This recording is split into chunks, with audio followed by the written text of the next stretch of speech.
In this week's drive, we see the car most likely to upset the Ferrari steamroller, sit in on a driver's worst nightmare, watch a new young winner emerge, and break some ribs twice in 7 days. All this and more in this week's Drive.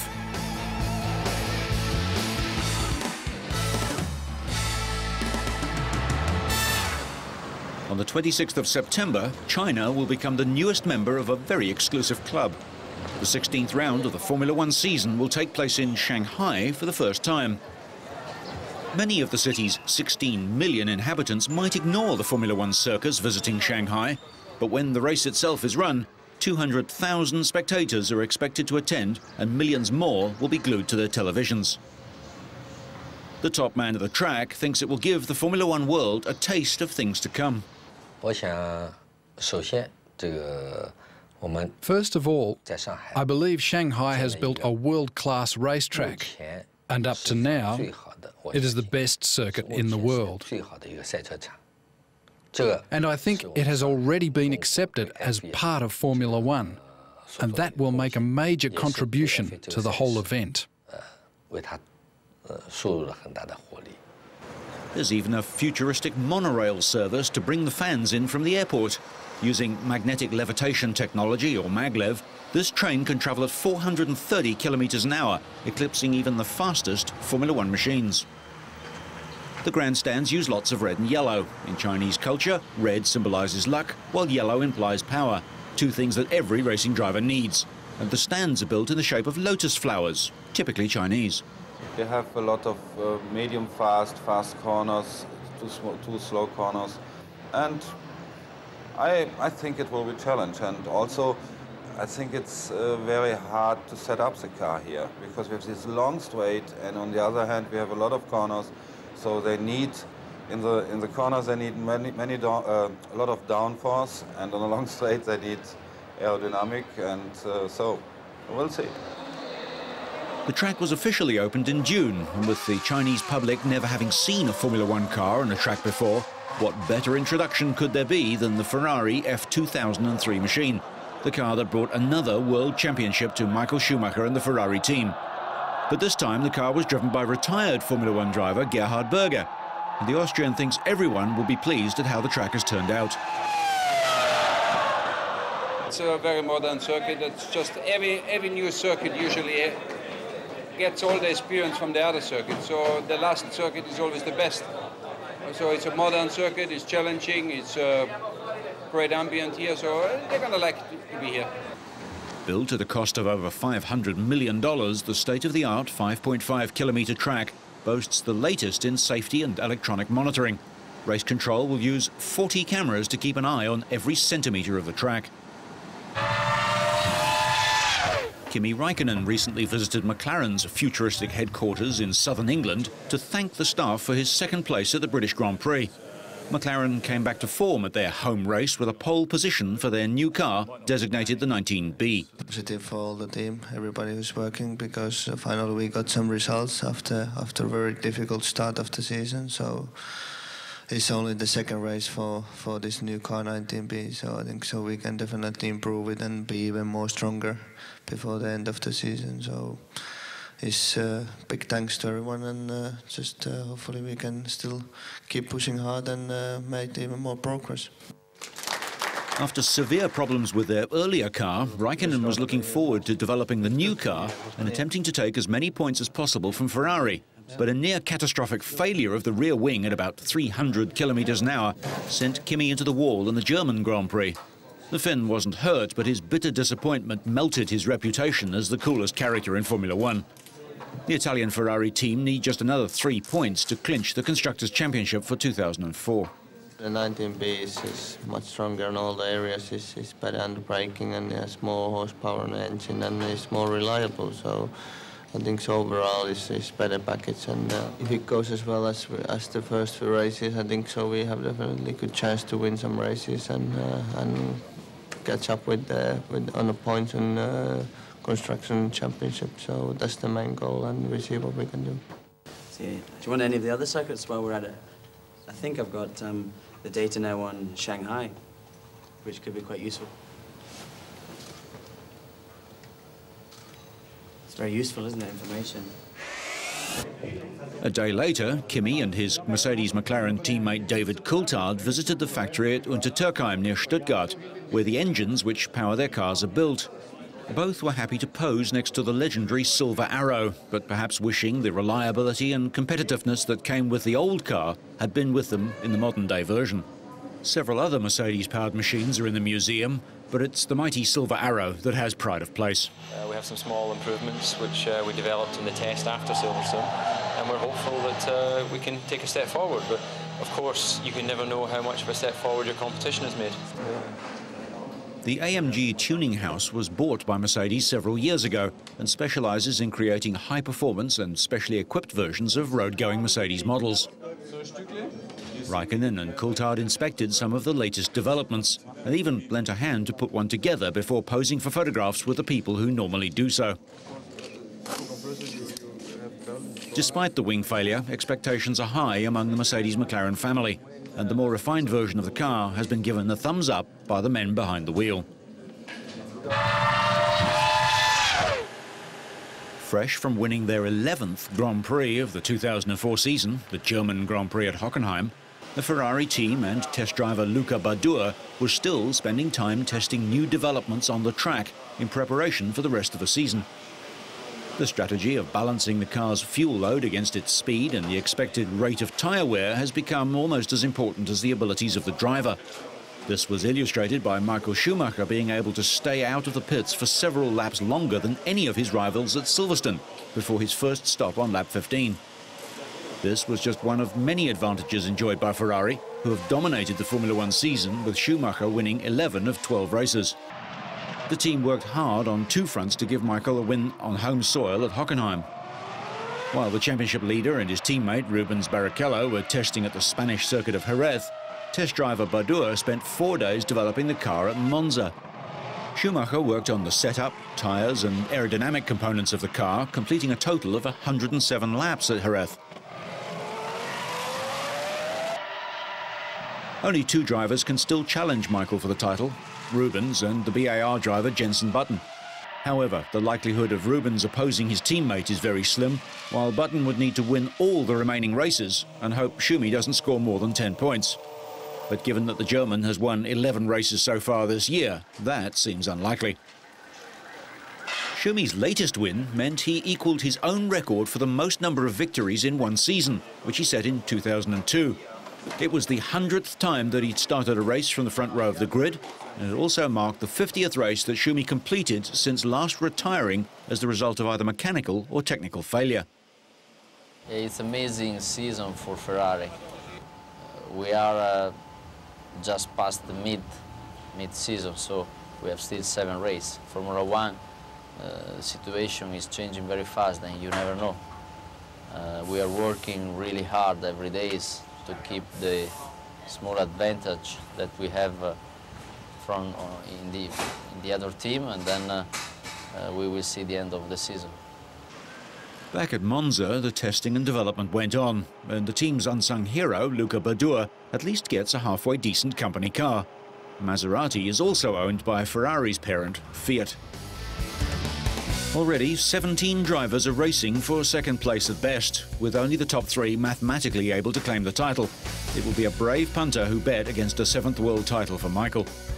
Among the factories, the only real contest is for second, and to see who comes last. Right now, that's Minardi.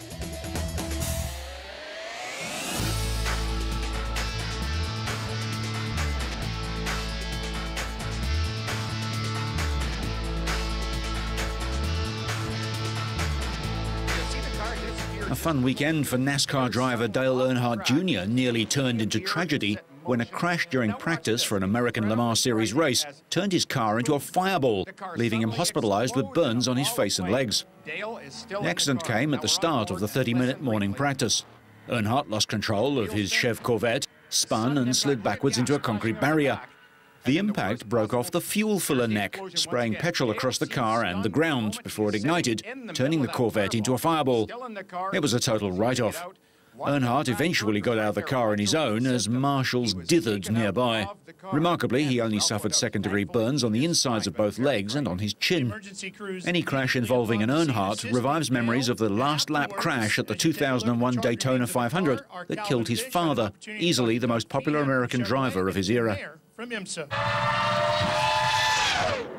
Austrian Norbert Siedler made another poor start from pole position in the 5th round of the European Formula 3000 series at the Spa-Francorchamps track in Belgium. Fellow Austrian Bernard Aunger stormed into the lead, forcing Nicky Pastorelli of the Netherlands wide and onto the grass. Siedler had set a qualifying time a tenth of a second faster than Monza winner Pastorelli. Second-place Pastorelli could have taken pole if it were not for traffic. He was very fast on his second set of tyres, but got held up by traffic on the last corner and lost pole position as a result. The replay shows the aggressive move by Aunger in car number 15 to grab the lead. The top 6 drivers on the grid were all covered by 0.3 of a second. Only 13 cars made it to the start after problems hit Cristiano Tucca-Rocca. He was due to start 11th, and Maxime Hodenk also didn't start after failing to qualify. Aunger quickly pulled away from Siedler and Pastorelli, while further back a battle was developing between JVA teammates Alex Lloyd and Johnny Reid. Reid had appeared to be holding up Lloyd, and when the New Zealander made a mistake at the bus stop, Lloyd got past and quickly joined the battle ahead for second place, with Siedler, Pastorelli and Del Monte. The following lap on the approach to Lecumbe, Pastorelli passed Siedler and disappeared after Aunger, while Siedler continued to hold up the cars behind him. Eventually, Del Monte passed Siedler, who became increasingly defensive, leading Alex Lloyd to try a risky move round the outside. It paid off, and the Isle of Man-based driver moved up to 4th. Matthias Lauda retired from the race, bringing his car to a halt at La Source. He's the son of Austrian 3-time Formula 1 world champion Nicky, who has a commercial jet aircraft license and started his own airline after he retired from racing. Up front, Aunger was unchallenged and won his and the Euronova team's first race of the season by 0.6 of a second from Pastorelli, with Del Monte 9 seconds further back. Lloyd was 4th, with pole position holder Siedler 5th. Del Monte leads the championship on 38 points, with Pastorelli on 27 and Aunger, now in 3rd, on 17 points, ahead of Siedler on 11. It was a really nice new experience. It was a long time ago that I won a race, and now I'm really happy to do it here in Spa. Generally, the start everything was really good. It was one of my best starts I did in the series. And after I was able to get a bit of gap between the other guys. But after Nicky pushed really hard, and I had to push as well like hell. But in the end, I'm really happy that I won the race. We go offshore now for the British Class 1 World Powerboat Championship Grand Prix in the waters off Plymouth in the southwest of England. Ali Nasser and Ali Al-Khama in Victory 7 made the perfect start but had to hold their nerve at the first corner, with both Spirit of Norway, number 10, and Negotiator, number 50, applying the pressure. But it was Victory 7 who came out in front and led all the way to the checkered flag. Victory's qualifying time of 3 minutes, 12.32 seconds around the 5.25 kilometre lap knocked 3 seconds off their second run in a session interrupted by a school of inquisitive dolphins on the course. Ali Nasser was a little nervous from the start as the mist was coming in, but when they reached the breakwater, it wasn't so bad, and the crew claimed their 14th pole position. They were running around 100 to 140 miles an hour on most of the second and third laps. The Norwegian pair of Bjørge Jacobsen and Bard Ecker in Hydrolift were in early retirement, costing them 4th place in the championship. Jotun's Bernhard Bellmann and Jan Hillestad produced their best race of the season to take 2nd place, ahead of Altani and Nicolini in Qatar 96. 4th place went to the winners' teammates Victory 77, ahead of Nicola Giorgi and Mauro Rasberto, in Rossoli Hotels taking their best result of the season with 5th. Following their setbacks in Lisbon and Alicante, 3rd place was an excellent result for Hassan Altani and Matteo Nicolini in Qatar 96. Despite a tremendous start and running 2nd for the opening laps, there was disappointment for Chris Parsonage and Peter McGrath in Negotiator, when a broken bolt on the trim ram ended their hopes. This year's championship is a truly international affair with teams and competitors from England, Germany, Italy, Monaco, New Zealand, Norway, Qatar, Spain and the UAE in 9 races across Europe, the Middle East and Asia. An emphatic start-to-finish win for Victory 7 put the team at the head of the Class 1 World Powerboat Championship after 3 rounds. After disappointments earlier this season, Bernhard Bellmann and Jan Hillestad in Jotun battled back from a poor start and revelled in the increasingly rough conditions that suited their boat to pass Qatar and claim second place. Victory 7 now leads the championship by 4 points from double winner Spirit of Norway, who retired in Britain.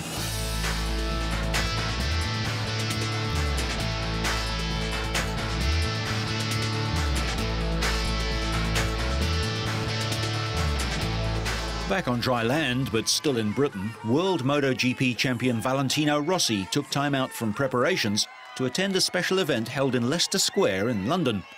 Introduced by BBC presenter Susie Perry, he was greeted by 3,000 fans, eager to listen and ask questions about his life at the top of motorcycle racing ladder and about how he liked living in England. Yes, for sure. I live 2 kilometers from here, so it's exactly the second home. Yes, maybe the first. Rossi went into the British Grand Prix at Donington Park at the head of the championship standings with 139 points. But Roman Max Biaggi of the Camel Honda team was just 1 point behind, and another Honda rider, Sete Gibernau, was third, just 13 points off the pace. The notoriously fickle English weather can often change at Donington, so riders need to be versatile. Rossi has a new weapon under development, a revamped engine, but it won't be tested and installed until the Czech Grand Prix at Brno, the round after Donington. Rossi was stripped of victory here last year for overtaking under a yellow flag, and his arch-rival, who won last time out, would seem to have found the recipe for success. We understood what we missing or what we changing. It was good or not, but now we are back on the way. You know, we're back on road. I think we can see this championship with different eyes and perspective, because we know how to work better. We know what to gain from this bike and what to lose. So we're gonna make things easier. But of course, there is a competition, high competition. Every change or every mistake, you're gonna pay a lot for that. Once out on the track, 4 times world champion Rossi was in devastating form in final qualifying. The 25-year-old Italian put his poor 4th-place finish in Germany firmly behind him at Donington, breaking the circuit's outright lap record on his way to securing pole position, nearly half a second ahead of the chasing pack. Spain's Sete Gibernau, who led the championship earlier in the year, has dropped down the order after crashes in Rio and Germany. The Honda rider grabbed second place on the grid, but was unable to break the 1 minute 29-second barrier as Rossi had done. The Catalan edged out Loris Capirossi, who clocked 3rd fastest time. Capirossi's had a forgettable season so far. His 3rd-place qualifying lap would be the first time a Ducati rider has started on the front row this season. Biaggi won here last year after Rossi was given a 10-second penalty, but this year Max could only manage 8th place on the grid. Alex Barros lost control of the treacherous Craner curves. The Brazilian recovered to qualify in 9th place beside Biaggi, but over a second off Rossi's pace.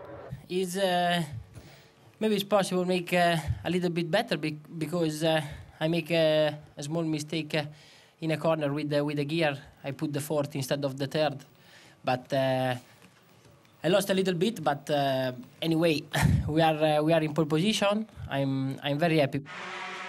Rookie Alex De Angelis' dream run in the 250cc category continued. The San Marino teenager claimed pole position with a storming performance just a week after his first 250 podium finish at the Sachsenring. Championship leader Daniel Pedrosa could only manage 4th fastest, but still on the front row of the grid. In the 125s, Andrea Dovizioso of Italy put in yet another strong qualifying performance. Leading by just 8 points at the top of the standings, Dovizioso was relieved to see his closest rival, Roberto Locatelli, battle on the track and slump down to 7th place on the grid.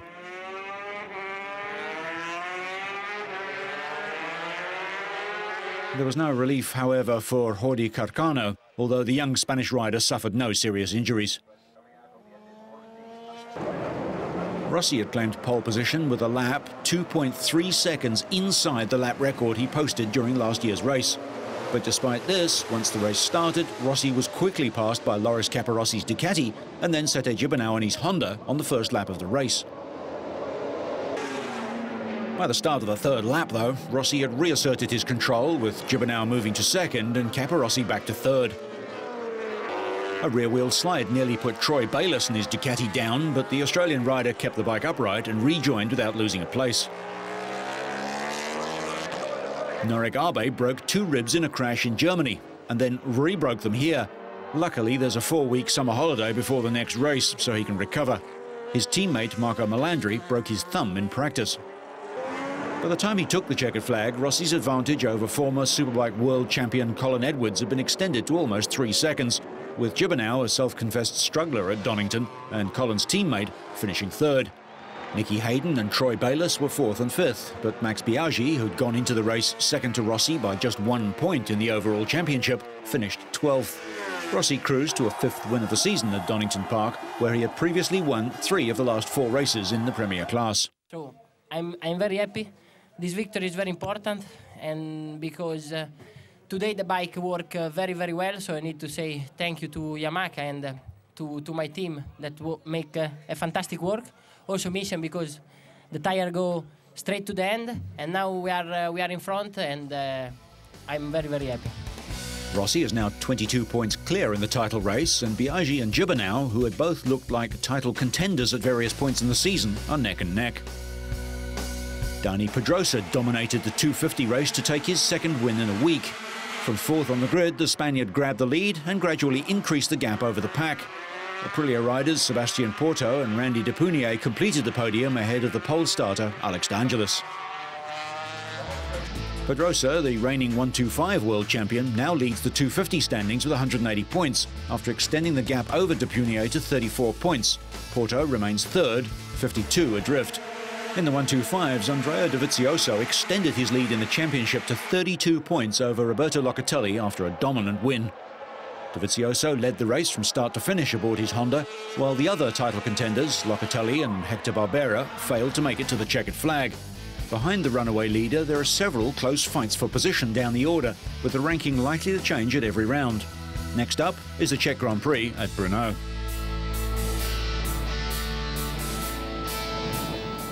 According to research done in the United States between 2002 and 2003, there was a 70% rise in heat stroke fatalities among children who were either intentionally left in or forgotten in parked vehicles that got too hot. Across America, the national Safe Kids campaign are on the road to warn parents about the dangers of leaving children alone in parked vehicles. We try to reach parents every day. Part of the ability to change people and the way they think about the problem is for the community itself to put a priority on it. Until now, education efforts have been aimed mostly at parents and other people who transport children. With the alarming number of fatalities recently, General Motors and the National Safe Kids campaign are expanding our message to reach bystanders. The message is, if you see a child in a parked, closed vehicle on a warm or sunny day, contact emergency services immediately, because every minute counts.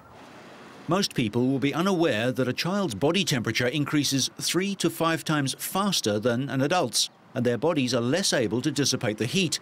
So on a sunny day, even at temperatures as mild as 60 degrees, a closed vehicle can become an extremely dangerous place for a child in just a few minutes. So whether you're looking back to the future, track testing your leathers, or just swapping your company car, so you stay on track and up to speed, make sure you catch next week's Drive.